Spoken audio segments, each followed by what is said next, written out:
деген овкатын жедесе өзү жейбиз, тамак алдыга тамак болгон бир тамак жакшы болуш керек. Биз буну сүйлөп атабыз, врачтар бул тамакты жебейт.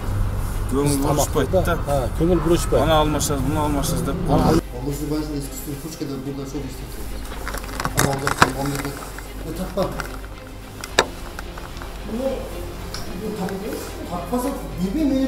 Экранда көрсөтүлүп турган бул тамак Ош шаарындагы Фрезиньюс аталышындагы диализ борборунда ден соолугун калыбына келтирип, гемодиализ алып жүргөн бейтаптарга берилет. Мындай тамакты жегенден тажадык деген оорукананын бейтаптары бүгүн жетекчиликке нааразычылыктарын айтып чыгышты. Мындан улам тамакты көпчүлүк учурда сырттан сатып келүүгө туура келет. Келген бейтаптар берилип жаткан тамак аш боюнча бир нече ирет жетекчилигине да кайрылышканы менен эч кандай өзгөрүү болгон эмес.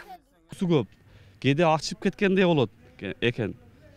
Ошого булар тамакты кайрадан бизге башка столовойго болсун, болбосо башка кафеге болсун алмаштырып берсин деген ниетте чыгып атышат булар. Мен ушул элдин атынан, ушул пациенттин атынан сүйлөп атам, ушундай болуп. Алмаштырып берсин. Ол айтылган. Заявление, арыз жазылган. Ошону эч ким колдогон жок. Биздин администрация, биздин главврачтар эч кимси колдогон жок. Уну бир гана чечет Бишкектен дейт. Германиялык Бол Фрезиньюс Medical Care диализ борборуна аймактардын жана шаардын тургундары келип дарыланышат. Мындан улам алыстан келип ооруга шыпа издеп жаткан бейтаптарга тамак аш берүү тартиби же тазалыгы өз деңгээлде берилүүсү шарт дешет. Канча кайрылса да өзгөрүү болбой жаткандыгын айткан бейтаптар тамак даярдалуучу ашкана менен жетекчиликтин жеке кызыкчылыгы болушу мүмкүн деген да пикирде. Мынау Матраймов деген bir больной киши бар. Ошонун айтканын кылышат. Билбейм, бул несі бар ортодо, точно билбейм го, бирок булар ортодо доля жейт деп ойлойм мен. Доля жейт деп мына заведующийдин өзү айткан да. Болду, боптур, сеники кылабыз дейт. Мына жаңы жылдан кийин алмаштырып беребиз дейт, алмаштырган жок да. Биз ошо кафени алмаштырышыбыз керек да. Бизге аппарат жакшы, аппараттар германский. Кандай жооп бербейсиздерби ошондо? Жооп бергенден баш тартасыздарбы? Сыртта чыгып турабыз. Коюлган талаптын канчалык негиздүү экенин билүү үчүн клиниканын жетекчилеринен жооп алууга аракет кылдык. Бирок интервью берүүдөн баш тартышып, чыгармачыл топтун видеого алуусуна каршылык көрсөткөнгө да барышты. Анын себеби катары жогорудан уруксат алуу керектигин айтышат. Ага карабастан ашкананын администраторумун деген кызматкерден суроого жооп алууга жетиштик. Тамак аш жакшы болду да, пока мулар чечти башка договор түздү, убакыт керек. Сиздерге буга чейин деле айтылыптыр. Кандай чара көрдүңүздөр? Чара көрүп 3-чү кафени алмаштырышты уже. Ошол. Сиздин оюңузча жакшы. Жакшы. Биз барып кирип көрсөк болобу? Кайка. Ошо тамак берген жерге кандай жасалат? Тамакты сырттан алып келишет бизге. Бизде тамак жасалбайт. Бул жакта жасалбайт, сырттан алып келишет. Ал эми айтылып жаткан тамак жасалуучу Шаркыратма аталышындагы кафеге барып, Роза аттуу ээсин жолуктура албадык. 20-декабрдан ижарага алып иштетип баштадык деген бул жаран Роза аттуу ээси туурасында ар кандай жоопторду айтууга да үлгүрдү. Мындан улам уюлдук телефонуна байланышып, тамак ашка болгон нааразычылык тууралуу пикирин угуп көрдүк. Бизге кандай айтылган болсо, меню кандай берилген болсо, ошондой беребиз.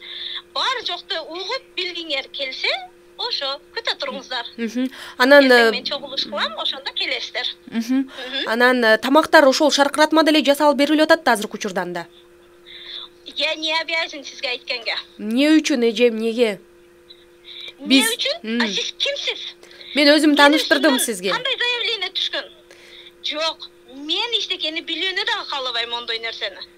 Негизи гемодиализ алуу процедурасы 4 саатка созулат. Мындай учурда бейтап алсыз болгондуктан сөзсүз тамактанышы зарыл. Анын ичинде аларга белгиленген нормада атайын диеталык тамактар берилүүсү шарт. Ошондой эле туздуу азыктардан баш тартуу зарыл дейт дарыгер. Андай болбогон учурда кан басымы түшүп кетүү коркунучу бар. Ошол себептен биз тузду азыраак жегиле дагы, сууну азыраак ичкиле дейбиз. Анан эми өзүнүн немелери бар. Ооруларына жараша, мисалы үчүн гемодиализ неме деле багандай ХП менен болот да, 7-чиси ол Г деп берилет. Ал жерде ограничение ошо биринчиси туз суу, анан кийин белоктор, калий, фосфор ошолорду неме кылабыз. Азыраак жегиле деп айтабыз. Себеби калий, фосфорлор көбөйүп кете турган болсо, организмде шлактар неме кылат дагы, ар кандай осложнение бериши мүмкүн. Арыз даттанууну териштирип жатып, диализ борборунун кызматкерлери бейтаптарга берилип жаткан тамак аш кайсыл жактан жасалып, ким тарабынан берилип жаткандыгы кызыктырбай турганын баамдасак болот. Ал гана эмес, учурда өз ишмердүүлүгүн жүргүзүп, жарандарга кызмат көрсөткөн диализ борборду ким көзөмөлдөп жатканы да белгисиз. Маалыматка караганда, өлкөдөгү бардык гемодиализ борборлорун Саламаттык сактоо министрлигинин алдындагы милдеттүү саламаттык камсыздандыруу фонду көзөмөлгө алат. Бирок дал ушул борбор кимдер тарабынан текшерилип турары азырынча белгисиз. Анткени туш тарапка чалып, тийиштүү маалымат ала алган жокпуз. Мындан улам жеке менчик клиника ачып, ар ким өз калаганын жасаган учурга келдикпи деген бүдөмүк ой жаралат. Айганыш Туратбек кызы, Габила Эргашев, Ош ТВ жаңылыктары.